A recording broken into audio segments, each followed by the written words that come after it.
कोलकाता में मोहम्मद रफ़ी साहब का लाइव शो था जिसमें उषा तिमुती मोहम्मद रफ़ी साहब की को सिंगर थी। मोहम्मद रफ़ी साहब डफली वाले डफली बजा गाना अपने शो में शामिल करना चाहते थे, तो मोहम्मद रफ़ी साहब ने उषा जी से कहा, उषा ये गाना बड़ा हिट है डफली वाले डफली बजा। तो उषा जी ने कहा, जी गाना हिट तो है। तो मोहम्मद रफ़ी साहब ने उषा जी से पूछा, तो क्या हम लोग इस गाने को स्टेज पे लें? उषा जी ने कहा, ये गाना मत लीजिए आप। तो मोहम्मद रफ़ी साहब ने कहा, क्यों, गाना तो हिट है। तो उषा जी ने कहा, गाना जरूर हिट है लेकिन आपका पार्ट बहुत ही कम है इसमें। तो मोहम्मद रफ़ी साहब ने कहा, गाना तो हिट है। तो उषा जी ने कहा, ठीक है लेकिन स्टेज पर आपको बहुत देर खड़े रहने पड़ेगा। तो मोहम्मद रफ़ी साहब ने कहा, फिर भी मेरे ख्याल से ले लेना चाहिए। तो उषा जी ने कहा, ठीक है, जब मैं इशारा करूंगी कि अब आपको गाना है तब आप गाइएगा। तो मोहम्मद रफ़ी साहब ने कहा, ठीक है। तो उषा जी ने ये गाना शुरू किया तो इस गाने का अंतरा भी चला गया। तो मोहम्मद रफ़ी साहब उषा जी की तरफ देख रहे थे कि मैं कब गाऊं। तो उषा जी ने मोहम्मद रफ़ी साहब को गाने के बीच में इशारे से कहा,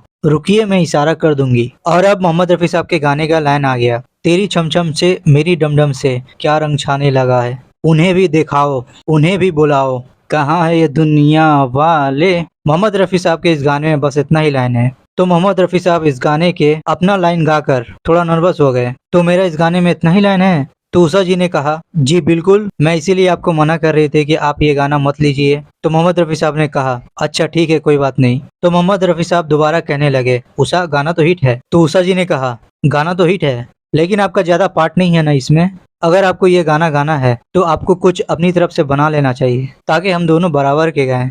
तो मोहम्मद रफ़ी साहब ने कहा, ठीक है। तो मोहम्मद रफ़ी साहब ने कुछ लाइनें लिखी और गाने के बोल बदल दिए, डफली वाले डफली बजा से घुंघरू वाली घुंघरू बजा कर दिए। और मोहम्मद रफ़ी साहब और उषा जी अपने नए वर्जन गाने के साथ स्टेज पर गाने के लिए आए। उषा जी ने गाना शुरू किया, डफली वाले डफली बजा, मेरे घुंघरू बुलाते हैं आ, मैं नाचू तू नचा। उषा जी की ये लाइन गाने के बाद मोहम्मद रफ़ी साहब एक सेकंड रुके और एकदम खुल के जोर से सीटी बजाई और मोहम्मद रफ़ी साहब ने गाना शुरू कर दिया, घुंघरू वाली घुंघरू बजा, तेरे घुंघरू बुलाते हैं आ, मैं गाऊं तू भी गा। तो मोहम्मद रफ़ी साहब ने इसी तरह गाने के बोल बदल के गाए। तो पब्लिक को मोहम्मद रफ़ी साहब का ये गाना इतना पसंद आया कि पब्लिक मोहम्मद रफ़ी साहब पे फिदा हो गई।